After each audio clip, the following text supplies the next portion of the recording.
But also, you're right. I mean, I don't want to like prolong that because I just want to ask the question, isn't a state by its nature repressive? I mean, Yeah. it does repress certain acts and activities by its Yeah. nature. Sometimes that's a good thing. We want to repress somebody who wants to hurt children. We group itself like ants in a colony. Organize the wealth into a socialist economy. The Cuban Revolution. So, as many know, the United States tends to fabricate a Soviet boogeyman behind every vaguely socialist or collectivist project in the global South, portraying organic political movements as nothing more than Soviet proxies. And Cuba is no different. Something I learned from your book is that this was actually a deliberate strategy of the CIA, more specifically Allen Dulles, to push Cuba into relations with the Soviet Union that they may not have even done so organically. Can you describe this process? Because this is probably one of like the main, when someone, in the public thinks about Cuba, it's like, oh, it's just this Soviet outpost, essentially. Can you talk about how the CIA actually intended to manufacture that? Well, a couple of things. Firstly, the Cuban Revolution actually owes a lot to Guatemala. Yeah. In 1954, Che Guevara had been living in Guatemala City. He was, in fact, in a relationship with a person who taught him Marxism. She played a very important role in Che's life in Guatemala. She had a front row seat, watched the unfolding of the coup d'etat against the pretty liberal government of Jacob Arbenz. Mhm. He watched a couple of things. One, how the United States basically blocked the possibility of arms transfers entering Guatemala from the UK. The government of Arbenz was cutting a deal with the British government to get weapons, and the US blocked that and in a sense forced Guatemala to go to the Mhm. Czechoslovakia in those days, part of the Eastern Bloc, and Mhm. Czechoslovakia provided weapons to Guatemala. United States used the legal Czech trade in weapons to Guatemala as part of why they said they had to coup the government. Mhm. So this Che Guevara watched. She also saw that because Arbenz hadn't armed the Mhm. people were not able to stand up against the invasion. Yeah, because In he fact, it was. was an invasion that came from outside the country. They were not able to defend it. They didn't control the military fully and so on. So that's why the Cuban Revolution owes a lot to the people of Guatemala for those strategic lessons. In Cuba itself, after the revolution of 59, because Che had this experience, they built immediately structures to defend the revolution, including what later becomes a committee in defense of the revolution. Every village, effectively, every town had committees to defend the Cuban Revolution. It's a very important aspect of how the Cubans were able to defeat the invasion at the Bay of Pigs, because that level of invasion, had they not learned the lesson from Guatemala, would have easily succeeded. It was not going to be complicated for them to be overrun by Mhm. that level of invasion. They would have split the military and so on.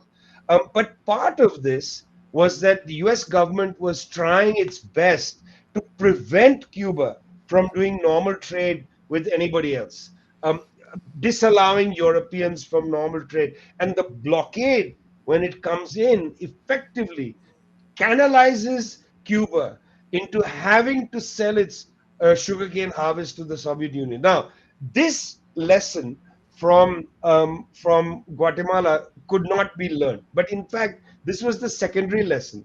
The primary lesson is, if you arm the people, if you have ideological campaigns, if you actually have a sharper theory than Arbenz' theory, which was mostly a liberal Mhm. theory about land and property and so Mhm. on.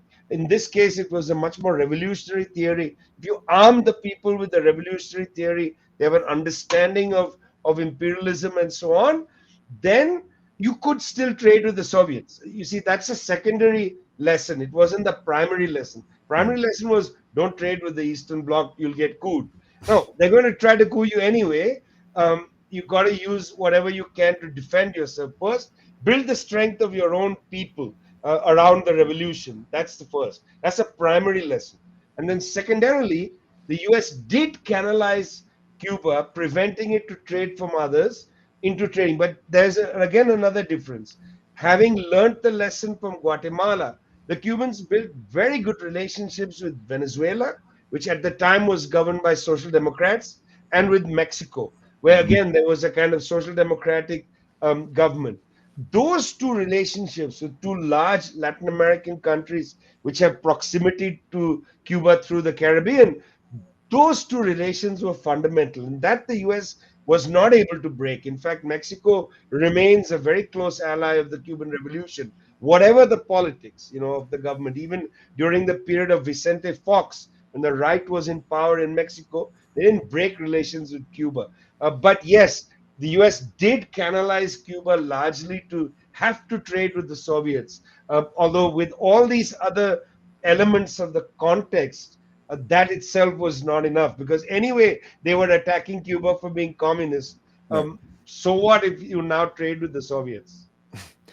Yeah. So, and you brought this up earlier, but just maybe to expound on it a little bit more, one of the lesser known aspects of U.S. foreign policy towards Cuba is its covert campaign of outright terrorism inflicted upon the island. And I say you brought it up before because you actually said it doesn't seem real when you tell, like when you bring up some of these things, like, what do you mean they machine gun people or like all these things? Like, so, in your book, you cite Canadian journalist Keith Bolander. And I actually bought this book. After reading on Cuba, I saw this in there and I was like, okay, I have to read this book. Um, in the opening chapter of this book, Voices from the Other Side, is titled Unknown War. And I believe this is an extremely appropriate title given what we just discussed. Many people know about the embargo, normal people out on the street, and many people know about the Bay of Pigs invasion too, and that the CIA was behind that. But this strategy of terrorism is criminally absent from public discourse. Can you just describe some specifics of this policy for our audience? Well, an earlier generation would have remembered the name, and I mean, it's kind of sad that I say an earlier generation and that he is now forgotten. But Luis Posadas Carilles was very well known in an earlier generation, because this terrorist lived in Miami and was fleeing justice. I'll just give you one example of what Posadas Carilles did. In 1976, there was a plane, Cuban Flight 455, which was flying from Barbados to Jamaica. And Carilles organized to have a bomb placed on that plane. It was a Douglas aircraft. The bomb exploded. I think it was 75 or 76 people died on that plane. An act of absolute terror in 1976. Yeah. We don't think about that at all. We just, those kind of incidents have disappeared. That this is not trivial. A man living in Miami, fleeing from justice in a court in Venezuela because Venezuelan nationals were on the plane. Therefore, there was a suit there and so on. He organized the bombing of an aircraft. I can go through so many examples. I don't want to waste our time on them, but I just want to make it clear that this is an act of immense terror, and the guy who organized it, nobody has any doubt that he did it, lived in Miami, Florida. And the United States government refused to extradite him. Nothing ever happened, and so on. In Miami, Florida, there are parts of town we can drive around, hire one of those nice open cars, old cars, drive around, and I can point out homes where some of these people live, these terrorists live. Again, far from Cuban law. The United States government refusing to turn them over even to a third party, and certainly refusing to try them within the US, even though they had done things like is uncontestably described as an act of terror. Bombing a civilian airline. I mean, it's uncontested act of terror. Okay, somebody says, well, 655 times they tried to kill Fidel Castro. Fidel Castro was the head of the military as well as the thing. Maybe you don't want that example. Maybe you say, oh, well, that's a legitimate target, which I don't agree at all. But, maybe. But bringing down a civilian aircraft is uncontestable. I think nobody in the United States would not describe what happened to Cuban Airlines 455 as an act of terror. And then people may be surprised to learn that the guy who orchestrated the whole thing lived the rest of his life in Miami, Florida, untouched by the law. Now tell me, Who is the state sponsor of terrorism? Exactly. According to Keith Bolander, just to touch on that too, he estimates that roughly 3,500 Cubans died as a result of these acts of terrorism, and thousands more injured. So it's not even just like an insignificant amount either. We're talking about thousands and thousands of people over the course of this. But also to continue on this kind of like this aspect of terrorism as well, similar to Dulles deliberately pushing Cuba to trade with the USSR so they could be vilified as Soviet proxies. These acts of terror were explicitly intended to create an internal security response from Cuba. So the State Department could then depict Castro and the government as totalitarian and repressive. According to Bolander in his book, they were carried out to compel the government into increasingly radical steps in order to ensure national security. So, like, can you speak more on how, like, the U.S. created the very conditions that they criticized the Cuban government for? Like, they're repressive, they're Soviet proxies, and it's like, it seems like both of these things that are the main criticisms are things that the United States had an interest in manufacturing. But also, you're right. I mean, I don't want to like prolong that, because I just want to ask the question: isn't a state by its nature repressive? I mean, Yeah. it does repress certain acts and activities by its nature. Sometimes that's a good thing. We want to repress somebody who wants to hurt children. Right. If you are a pedophile, we want you to go to therapy or to go to jail or whatever. If you hurt somebody, if you've hurt somebody, there should be repression for you. And I don't mind the word repression. The word repression is used if you drink and drive and you smash into a school bus and kill children, you need to be repressed. You need to go through a judicial process. You need to pay for what you've done. You murder somebody, you'll need to be repressed.